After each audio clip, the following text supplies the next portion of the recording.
Rises in Israel as 100,000 troops readied for offensive on Gaza. Flood ravages Taraba community as residents cry for help. 2 killed as herders, farmers clash in Kebbi. OPEC says oil demand growth will continue until 2045. These are the headlines on Trust News Update at this hour. I am Ayuba Ila. Thanks for joining.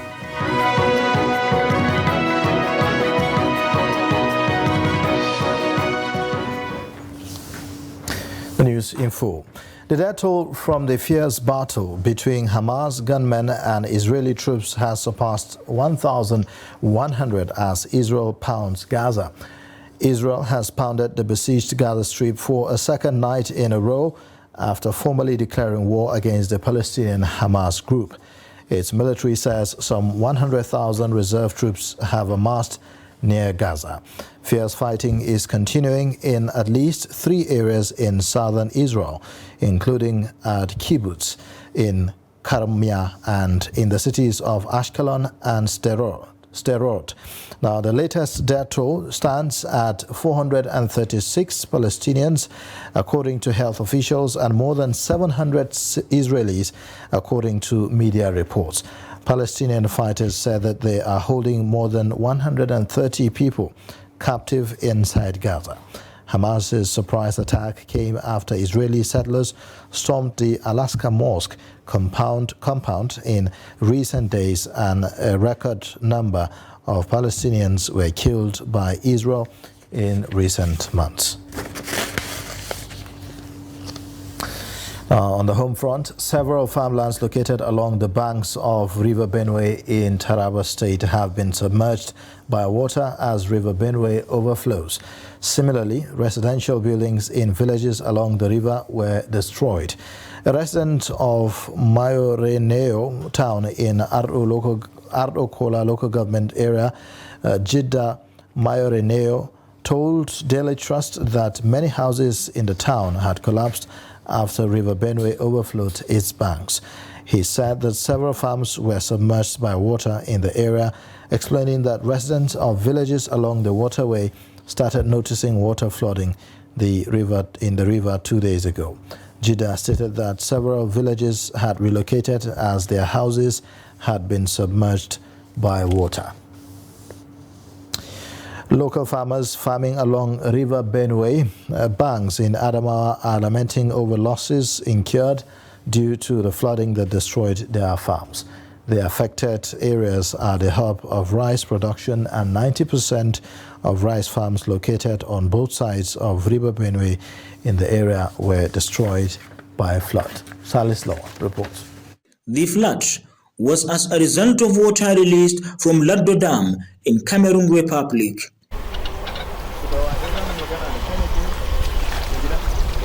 These farmers, who until the flood expected bumper yields, are now struggling to harvest what remains. The flood, which according to the farmers came earlier than expected, worsened the situation. Mun yi noma dai ambaliya ya zo ya ci. To saboda haka muna nan muna kokari muna fitar da amfanin gonannakinmu a cikin ruwa. The flood has wreaked havoc to us. As local farmer in this farm, I planted 2 bags of rice seed and was expecting to harvest more than 50 bags of paddy rice, but more than 95% was destroyed by flood. Some of the farmers explained the money they used for planting was borrowed from banks, while others went as far as selling their household properties with hope of replacing them after harvesting. Wallahi ruwan nan ya shanye mana gona, yanzu haka muna kokari bata gama nuna ba ma muke cirewa. Gashi dai kowa yana gani yanda muke fama. My losses personally this year as the result of the flood is much. We are forced to harvest our crops and reap. I took a loan of 400,000 naira from one of the rice processing companies to plant rice and hope to pay with paddy rice at the harvest. And now, aside from the damage, my major concern was how to repay my loan back. to ga abun da ya kasance yanzu dai ba mu san yanda zai kasance ba ga yanda rayuwa ya dawo. Shinkafa ba ta nuna ba, ruwa dai gashi da Allah kawo ruwa, mai shinkafan wata ta kosa. The rice is not yet matured for the harvest because 85% is on rape. However, in order to minimize our losses, we were left with no option than to cut what we can see from the flood. We are appealing to the federal and Adamawa state government to assist farmers affected by flood. Kafa ka yawanci duk an yi asara ta rube, gaba ɗayanta ta rube. They are pleading with the government and other individuals to come to their aid by making provisions for food and other necessary items to guarantee their safety. Salis Lawan, Trust TV News, Yola. Lagos State Governor Babajide Sanwo-Olu on Sunday said that the state will demolish the popular Jankara and Bombata markets on Lagos Island as part of measures to address perennial flooding in the area. The governor, who disclosed this during an inspection tour on Lagos Island, hinted that Pelewura Market will soon be brought down after consultation with other stakeholders. While briefing journalists after the inspection tour, the governor attributed the flooding in the area to the illegal construction of buildings and shanties on drainage channels. Now, following the suspension of the intended nationwide strike, the Nigerian Labour Congress Jigawa State Chapter has commenced negotiation with the state government on their demands, which include 6 months' wage award. The chairman of NLC, Comrade Sanusi Al-Hassan Maigatari, revealed this while speaking to journalists on the progress made in the negotiation process. He explained that the commitment demonstrated by the Jigawa State government in the negotiation was very encouraging, and there was hope to reach a fruitful result that will improve the condition of public service in the state. The NLC chairman added that workers were currently passing through the most difficult time as a result of fuel subsidy removal, which made the economic situation in the country very intense. Sequel to the removal of fuel subsidy by President Bola Tinubu on May 29, public transporters who engage in interstate shuttles say that they have been witnessing steady decline in patronage occasioned by the fuel price hike. Trust TV's Ado Musa, who visited Bauchi Motor Park in Jos, reports. The public transporters who shuttle between Plateau and other states through the Jos Motor Park say they have grounded their vehicles for days, running into weeks due to low patronage by passengers. The drivers, who say before the subsidy removal used to load significant number of vehicles daily, now hardly load one vehicle a day. Alhaji Abdullahi Garba is the State Financial Secretary of the National Union of Road Transport Workers. He speaks on how the federal government policy is taking its toll on the transportation business. Since the inception of this removal of fuel subsidy, the transportation have come down. So we, the transporters, we support a lot due to this increment in the premium motor spirit price. The price is terribly high. You know, when you add a price on a petroleum product, it becomes a big problem to Nigerians, because most of the Nigerians normally use roads for their transport of goods and passengers. Drivers and passengers say the situation is worrisome and requires urgent attention to keep the transport business going. Well, the fuel increase affects our work. In fact, we are feeling badly. We are feeling totally badly. You know, sometimes when passengers, before we have passengers, maybe 2 days, 3 days, people are complaining. The passengers, even they are complaining of the increasing of the fuel, which they didn't have money. In fact, everybody is so annoyed. 4 days, 3 days for us to get passenger going anywhere. This fuel subsidy removal has seriously affected my life. It has taken us backwards. Passengers are no longer coming like before. They always complain that the transport fare is expensive. Added to that, the maintenance of the vehicle is now a big challenge to us because of the hike in price of the spare parts. Just as the fuel subsidy removal continues to trigger economic hardship in the country, stakeholders in the transport sector are also worried the situation could push them out of job. Ado Musa, Trust TV News, Jos. Gunmen have abducted 2 people at Shabewa village in Doku local government area of Gombe State. Residents told Daily Trust that the kidnappers stormed the residence of one Omar Sambo, who escaped into the bush. The kidnappers, however, took away his wife Amina and his brother Mustafa. No contact has been established with the abductors at the time of filing this report. The police public relations officer in Gombe, ASP Mahid Muazu Abubakar, confirmed the incident. He, however, said that police patrol teams in collaboration with vigilantes and hunters had been dispatched to trail the kidnappers. 2 persons have been confirmed dead in a clash between farmers and herders at Kwanga community in Ngaski local government area of Kebbi State. The chairman of Ngaski local government area, Abdullahi Buhari Wara, said that the killing of a farmer on his farm by people suspected to be herders led to a reprisal attack at a Fulani settlement where a young boy was also killed by an angry mob. He said the fight was ignited by destruction of farm produce by cattle as herders led them through the farms in the area, and it resulted in a clash in which 2 people were killed. The council chairman said that security personnel had been deployed to curtail the spate of killings caused by the violence. He said no arrest was made as the farmers and herders had left the area before the arrival of security agents. When contacted, the police command public relations officer SP Nafiu Abubakar said that he is yet to be briefed on the incident. The Federal Commissioner, National Commission for Refugees, Migrants and Internally Displaced Persons, Tijani Ahmed, has said that the federal government will soon repatriate about 10,000 stranded Nigerians from the Republic of Cameroon.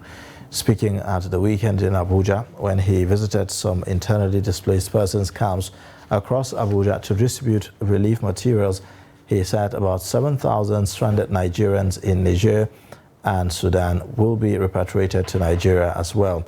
The camps visited were Durumi, Wassa and Karachi. Ahmed said that foreigners in Nigeria who would love to be repatriated back to their countries will be repatriated as well. He noted that the government was also making plans to relocate IDPs and other vulnerable groups to permanent resettlement camps across the country. You're watching the news update on Trust TV. Coming up shortly, we'll tell you the story of 525-year-old Kano Dye Pit. Details and more after the break. Are you interested in the latest news and developments in Nigerian politics, policy, governance and other critical national issues? Look no further than Daily Politics on Trust TV. Our panel of experts and key people in government provide in-depth analysis and commentary on the biggest stories in Nigerian politics. And 33.3 million Nigerians are suffering from multidimensional poverty. It's a much calmer Buhari than the Buhari who was in the khaki uniform. Naira to Naira X rate is higher anywhere in the world. The Naira is higher than dollar exchange rate. So you want to please central bank governor you're doing, you must do it fast. Number of casualties we have had, we shouldn't have had. Security as far as Nigeria is concerned, we have wronged. From the inner workings of government to the latest on legislation, rule of law, implementation and democracy, we have you covered. Don't miss out on the latest political news and discussion. Tune in to Daily Politics, weekdays on Trust TV, your source for reliable and unbiased coverage of Nigerian politics.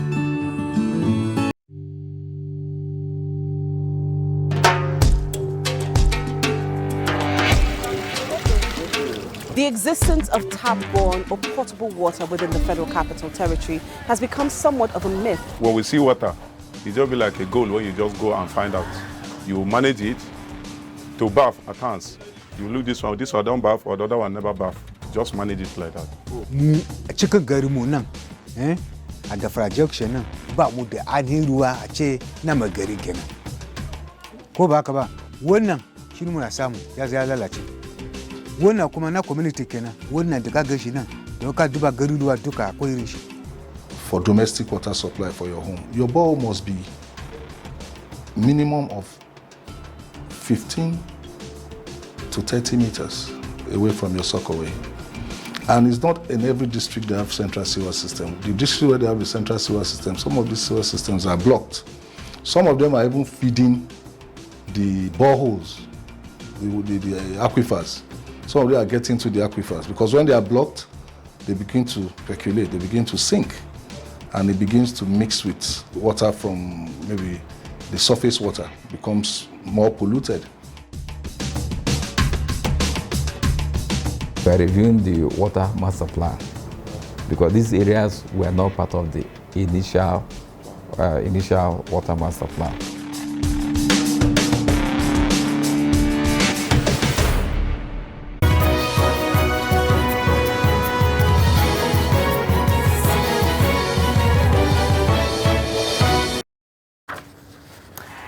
Welcome back. This is the news update on Trust TV. A look at the top story again. Death toll rises in Israel as 100,000 troops readied for offensive on Gaza. Flood ravages Taraba community as residents cry for help.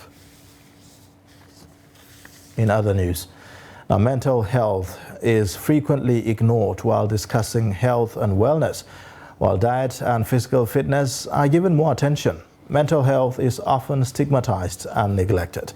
Speaking to Trust TV in Lagos, experts say that statistics have proven that 1 out of every 6 Nigerians is faced with one mental health challenge or the other. They advise Nigerians to pay more attention to their mental health by seeking help from a therapist or counselor. Mental health challenge or the other, and this is really alarming considering the number of persons that live in our country today. So I would like to give a public advice and call to all and sundry, including yourself listening to me now, to pay more attention than you've been paying before about your mental health. And one of the ways, or some of the ways they can actually do this, is by making sure you do not run away from therapy. And when you hear therapy, when you hear mental health services, we are not talking about mad people or yaba left. We are talking about things that are really important to you, to myself, because everyone who has a physical health side of them has a mental health side of them. And you cannot function properly, you cannot live up to your fullest potential if you don't take adequate care of your mental health. Called mental doesn't mean that you're mental. It's that you have a mind that has its own function and you want to make sure that it functions to its capacity, right? So your mental well-being and your mental wellness is so important. Not even with everything that is happening in the world. Some people focus on only the news. And so they're consistently anxious, they're consistently sad, consistently depressed. I believe that you should have a therapist in your circle and talk to them every month because something is new and something triggers us in different ways and in different times of our lives. The popular and historic 525-year-old Kano dye pit situated in the ancient Kofarmata area is currently in a state of despair as the center faces a diminishing form. The dyeing pits, which were once fascinating and very busy, are now dilapidated with few people working as dyers in the few pits that remain functional. The Kofar Mata Dye Pit Center was established in the year 1498 by Muhammadu Dabosa, who came to settle in Kano from Rimayi in present-day Katsina State. Besides being a farmer, Dabosa began dyeing clothes as a family craft, and since then, the family has run the dyeing business. The historic Kofar Mata Dye Pit is one of the historical monuments in Kano State. The center once served as a first port of call to national and international guests and tourists who visited Kano State on either official or personal engagements.